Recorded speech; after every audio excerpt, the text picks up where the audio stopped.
Hello, ladies and gentlemen. I am the host of Independent Thought. My name is Desmond Price. No matter where you are in the world, I want to thank you for giving me a few minutes of your day to hear my thoughts. As always, we have a great show for you today. Now here are our topics. Hello, everyone. Welcome back to Independent Thought. My name is Desmond Price. We are once again joined by our friend Christopher Tracy. Chris. Yo. How you doing? Good, D. How about you? Good. We are here today to talk about what will happen if the Democratic Party attempts to essentially rip the nomination away from Bernie Sanders if he has the most votes, but not the 1991 delegates that he needs. So this is a very likely scenario given how it's all shaping up right now. When we talk about having 8 people still in the race and a bunch of people splitting votes and splitting delegates, it's very possible that Bernie will come out of this contest with the most votes, but not enough to get to 1991, as we spoke about in the last episode. So if the party tries to take the nomination away from him, what do you think that is going to do to the party itself? The party will be splintered officially. I wholeheartedly agree. I feel like if you spend years talking about the fact that Donald Trump is an existential threat to the country, and then the people of that country nominate a candidate who they like the most to take on Donald Trump, and the party's like, no. You don't know what you actually need. We're going to give you what you need. And then they give you something else, like Michael Bloomberg. Could you imagine having Bloomberg face Trump? Can you think of a worse scenario? I legitimately would rather have Hillary Clinton. I'm not even making that up. Like that's how like upset I am about this whole Michael Bloomberg situation. You know, every time I hear one of his radio ads, I just like sigh, roll my eyes. I'm just like, this fool. And like, I'm just so upset that he's got people shilling for him. That's what they're doing. They're shilling. There's no way they actually believe the words that come out of this man's mouth. There was a report on Rising today. And, you know, for the people at home, you're going to note that I quote Rising quite a bit. That's because I get a lot of my news from them. And I think that the rest of you should as well. They have a really great show with a conservative and a progressive host. Go check them out on YouTube. But back on track here. There was a report that came out of Rising that Bloomberg is essentially, some of his staffers have come out anonymously to this journalist they had on a few days ago, who basically they were saying that like a lot of them felt like disgusted with what they were saying to people when they were like door knocking for Bloomberg, and they knew that Bloomberg was lying, but they had to say this stuff because they really just wanted to get paid because Bloomberg was offering them a pretty decent wage in order to do this job. I can believe that, D. And I think, you know, his sudden just appearance and all of a sudden this guy gets to debate, I really feel that that's a good reason for somebody to believe that the DNC has the fix in against Bernie. The DNC is like any other business, and they are a business at the end of the day. They're like any other business. Their influence can be bought. And when you have $60 billion, okay, like you know, if you actually watched the South Carolina primary debate a few days ago, like Bloomberg almost Freudian slipped and said that he has bought politicians. You know, he has. Yeah. Well, and it's funny that we going on that route. Trump has admitted the same in the past. Yeah, he didn't Freudian slip. He just came out right and said it. He said that he bought politicians. He outright outed Rand Paul on stage before. He was like, "Oh, I've donated to you before." Yeah, no, it's nuts. And like, one of the things that you'll hear from a lot of Trump defenders is like, "Oh, well, the deep state has it out against him, and they're so wrong, and he's so innocent." Like, Donald Trump rubbed shoulders with these people for years. He knew what they were capable of. I have no sympathy for him. No, There's none no way he did. whatsoever. There is no way he didn't know politics could become this nasty. He knew. Donald Trump, we could you spend a whole episode on him, but And we probably will in the and future. we probably will in the future. But there's too many words about him right now. I'm gonna save Donald Trump's speech for another episode. Right now, I got to tell you, Bloomberg. The reports that I'm hearing right now from Ryan Grimm of The Intercept is that he has bought so many staffers around the country that a lot of people are having a hard time putting staffers together for their own campaigns. I'm talking about people for like House races, for Senate races, for governor's races. Like people are having a hard time finding staffers in all of these like hundreds of races around like the country because Bloomberg is buying all of them for himself. He's buying all of the people who would normally be doing staffing for House races and Senate races, and he's like, "Work for me," and it's gross. It's honestly, it makes me want Andrew Yang's democracy dollars more and more as every day goes on. Man, I wish.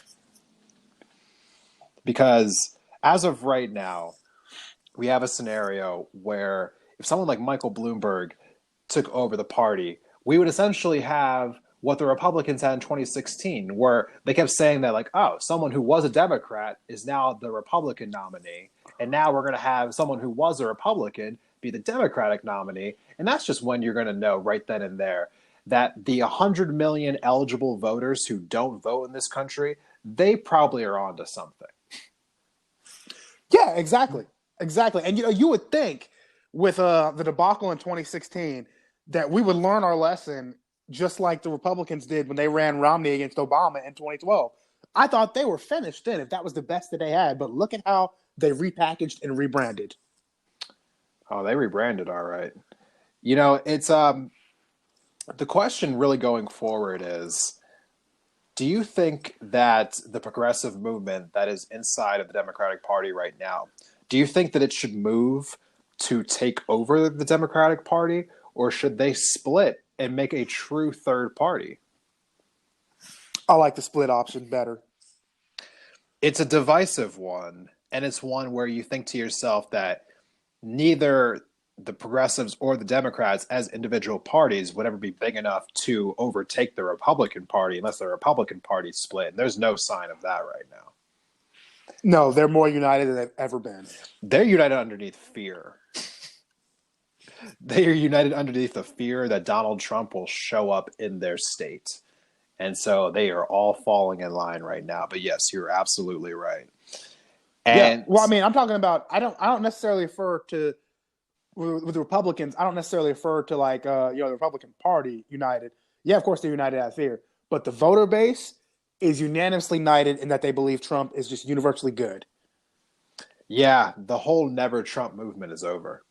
It really is. It's done. Now it just seems like Trump and Trump only. Yeah. I have honestly never seen a party fall so far in line with its candidate before in my entire life. And granted, I'm not a really old person. I'm only 29 years old. But in my lifetime, I've never seen that happen for Obama. I didn't see that happen for Bush. I didn't see that happen for Clinton. I didn't see it happen for Bush Sr. I mean, I wasn't alive for the Reagan years, but it feels like Trump has a hold on this party the way I've never seen anyone have a hold on a party before. Oh, he's changed it forever. Undoubtedly, whoever succeeds him, I mean, they're either going to have his same platform or they have to take and add new to it and expand on everything, which is scary. It is. I feel like the scariest untold story of Trump isn't even Trump. It's what's going to come after Trump. Exactly. What he started.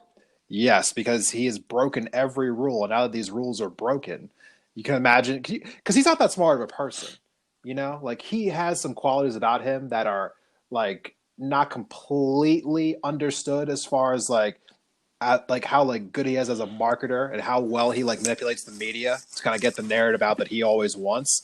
But he's not a quote unquote smart person. And it's going to be real scary when an actually intelligent person manipulates the system the way that Trump has, because there's no telling what they'll do. No, exactly. Well, and that's my biggest resentment against him, D. I mean, it's not necessarily that, he tapped into, what a lot of that ugliness he tapped into it. It's the fact that, he's in his 70s and he's not going to be around to have to deal with it. And like his wealth and everything protects him from having to deal with that. It's people like you or I, or maybe a lot of us who listen to the show, that have to deal with it on the ground every day of what he's caused. Exactly. So, the question really is like, what do you think is the future of the party? Let's, obviously the Democratic Party, if Bernie does get the nomination, the future of the party probably looks more progressive. Now, do you think that if he does not get the nomination, if it gets stolen from him, for instance, do you think that the party itself will revolt and go more progressive, or will they fall in line and go more moderate? It's tough to say. I mean, I feel like there are some people in the Democratic Party like that are progressive. They're mainly moderate, they're centrist, and then there's true progressives who who don't want more of the same. So I don't know. It's tough to say. I still think the Democratic Party will be there, but I also think the chance for an alternative is very good. And a lot of people will flock to that once they see the DNC does not care about them. It's true. I think you might just see, just in general, a lot more people just maybe foregoing the party period and just taking stuff into their own hands. Maybe not being aligned with any party, maybe not starting a party, just running completely naked independent. Ooh. Well, we do like independence around here. Oh, absolutely. Yep. I would definitely vote for somebody like that. I'm waiting for somebody like that to show their head. All right. Any final thoughts on this topic, sir? Yeah, no, I mean, like I'm saying, we're facing the very real possibility of a splintered Democratic Party, and along with the certainty of a fully united Republican Party, and that should just be a prospect that worries all of us. Yes. Vote blue, no matter who is not going to cut it. Yes, the incumbent always has the advantage anyway. I mean, in my lifetime, H.W. Bush lost, but I was pretty young when that happened. So as far as like my working knowledge is concerned, I've never seen an incumbent lose a re-election bid before. So, with that being said, if it's going to happen, it needs to be a tremendous force, and it can't be a tremendous force if the party's fighting each other. But right now, it feels like the two factions of the party are kind of staring each other in the face. They're saying, no, you bow down to me. And meanwhile, Trump is sitting there basically eating a cheeseburger and just hanging out, just waiting for us to, destroy each other. And I'm sure he's getting a kick out of it. Oh, no, he's loving it. And you know what? If he doesn't get the nominee, if Bernie doesn't get the nomination and, it's clearly, one of the centrists, I mean, he doesn't even really need to campaign. If I was him, I would just poke at the division. I would totally poke at the division. Yeah, it's set up pretty well for him, isn't it? Oh, man. D, you and I both know somebody like him is not going to resist the urge to be like, man, look at the Democrats. Oh, man, they really don't have their stuff together. He's going to do that. He's already doing it. And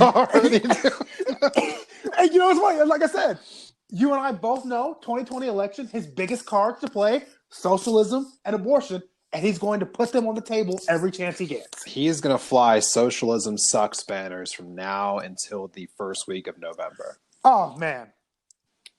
By the way, that's a slight plug from a previous episode. Go back and listen to my episode titled Socialism Sucks. You might find it to be an interesting one. With that being said, as I've said in the previous episodes, this conversation is open. Please reach out on Twitter, reach out on Instagram. Let us know your thoughts. Let us know let us know if you have any disagreements. We want to have a conversation about these topics. And if you're interested in coming on the show and joining Chris and myself, reach out and let me know. We are always open to have multiple guests on here. So with that being said, Chris, thanks again for being on the show today, and we'll see you all next time.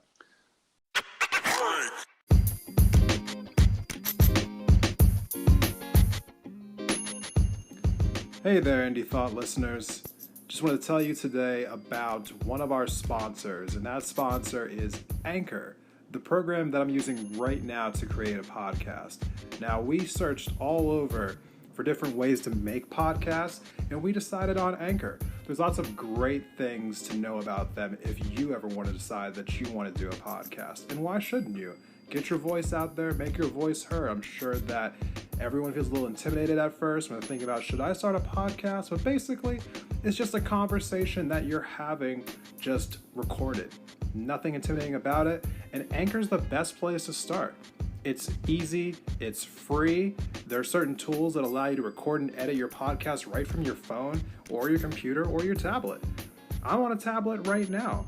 And Anchor will distribute your podcast to all the best places, including Spotify, Apple Podcasts, Stitcher, Overcast, a whole lot of them. You can make money from your podcast too, with no minimum listenership. It's everything you need in a one-stop shop. Definitely check out Anchor. Download the free Anchor app or go to anchor.fm to get started. Again, the app is free. You can download it to any phone or go to their website, anchor.fm.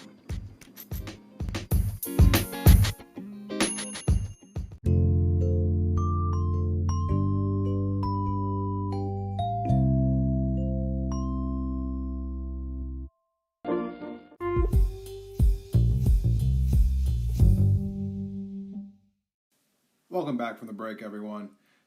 I want to wrap up this episode today by talking about the implications of what exactly would happen if the Superdelegates decide to essentially steal the nomination from the person who has the most votes. We are right now living in a really fractured time where everyone is having a hard time telling what is fake and what is real as far as our news is concerned. People are living in extreme forms of stress from all different types of just issues going on with addiction and issues going on with poverty and issues going on with healthcare, and no one seems to have enough money to really deal with life. And our society as a whole is just struggling right now. There are pockets of our economy, there are pockets of our civilization who are doing really well, but they make up a minority of the overall picture as far as what's happening here in America. And I just feel like if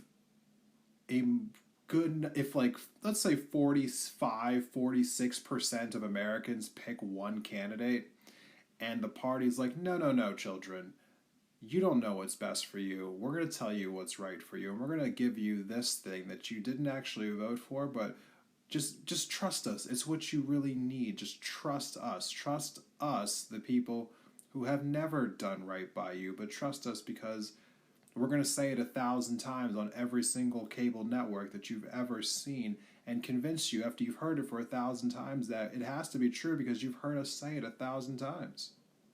Okay? We're going to tell you that socialism sucks 1,000 times until the only thing that you can think of when you think of socialism is that it sucks, because that's just how repetition works in your brain. So, at the end of the day, just realize one thing, that the only way to really avoid this situation where the party steps in and tries to steal the nomination is that the person who wins outright. They have to win that 51%. And in a race this crowded, that means that a lot of people need to turn out and vote.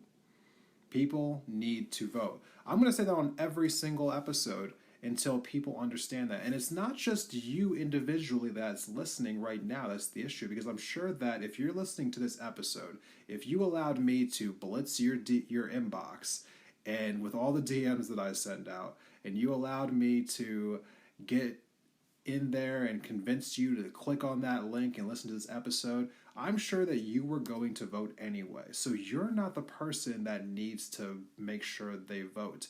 It's somebody in your life right now. Somebody who is a friend or a family member or a coworker or someone you know who's just disengaged in the political process. Get that person to vote. That's the person who needs to vote. Do whatever you have to do. Offer to buy them lunch, buy them a Snickers, make them happy. I don't care. Just get those people who aren't voting to vote, especially if you live in a state that has really laxed absentee ballot voting like rules and regulations, because there's no excuses in those states. The states that have weeks of early voting, absentee ballots, those are the states where there's no excuses. Get your friends who are disengaged from the voting process to vote, because we need them in this election, okay? There's 100 million people in this country who do not vote. And honestly, I've met a lot of them. It doesn't take that much of a nudge for a lot of them in order to get back into the process. They just are broken spiritually. And who can blame them when you hear things like superdelegates taking over the convention? Who could blame them? I have, at several points, have been on the verge of wanting to just give up and be disengaged, because they make it so difficult for people who actually care to be relevant. And the only real solution that I can see is that we have to be organized and we have to be consistent. I only started this podcast because I wanted to fight back. People need to hear the truth, and we cannot do this alone. So yes, it's great that everyone who's listening to this podcast right now is probably somebody who was already going to vote anyway, but we have to each do our part to get those people who are not engaged in our everyday lives, to get them to come with us, or else it will not be enough, my friends.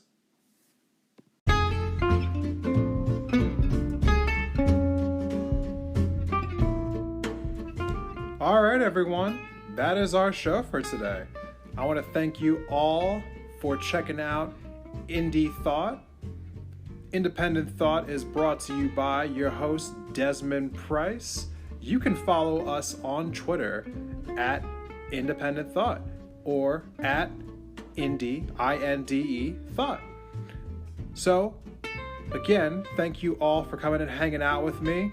For those of you who found me on iTunes or on Spotify, please go ahead and subscribe to us. Give us a 5-star rating. If you give us a 4-star rating, I'm inclined to think you're a hater. So don't hate. Thank you so much, and I hope to see you all next time.